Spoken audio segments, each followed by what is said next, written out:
हृदय विदारक दुखद घटना आमे समस्ते एथिरे मर्माहत अच्छु। एभलिया घटना कहीं केबे भी आशा भी करा जाई न पारे। एका संगरे पांच जन पुलिस कर्मचारी ये आमर समस्त को बहुत बड़ जंत्रणा एवं दुखदायक घटना। ये शब्द नहीं हार समवेदना जणाइबा पाई।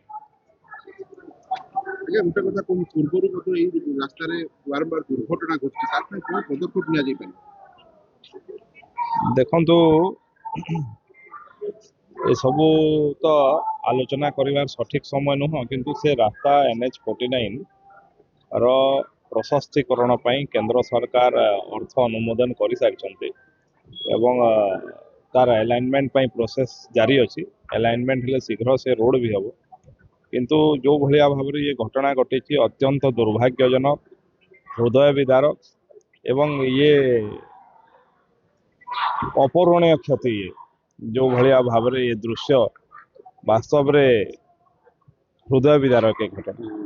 5 जन रु 4 जन बहुत कम बयस भी थे, 32 30 एभलिया बयस थिला एवं तांकर परिवार सदस्यंकर दृश्य पुलिस रो जते कर्मचारी माने अछंती समस्त भांगी पड़छंती। निश्चित भाव रे एक घटना आमर समस्त को गभीर आघात देछि। आज 22 फेब्रुआरी भोर रे हमर सदर थाना अंतर्गत जो OAV आदर्श विद्यालय स्कूल अच्छी सामने गोटे ट्रक एवं गोटे बोलेरो मध्य गोटे सड़क दुर्घटना हो जाइछि। तो से बोलेरो रे थिबा 5 जन व्यक्ति डेथ हो जाइछि। ता सहित बोलेरो रे थिबा 2 जन व्यक्ति जो माने कि इंजर्ड अछंती से माने बुर्ला मेडिकल को रेफर होइछंती एवं अन्य जने व्यक्ति से स्टेबल अछि वर्तमान। ता सहित ट्रक रे थिबा जने व्यक्ति से इंजर्ड अछंती से मध्ये अंडर ट्रीटमेंट अछंती। आ बोलेरो रे जो व्यक्ति माने थिले से माने हम झारसुगुड़ा पुलिस कर्मचारी अछंती। 2 जन जो माने बुर्ला को रेफर होइतिले से माने सेठु आगो को मध्ये बरगढ़ विकास हॉस्पिटल को रेफर हेलेनी।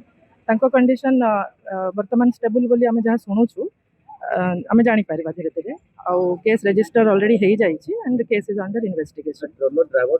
ट्रलर ड्राइवर मध्ये इंजर्ड अछि, से अंडर ट्रीटमेंट अछंती।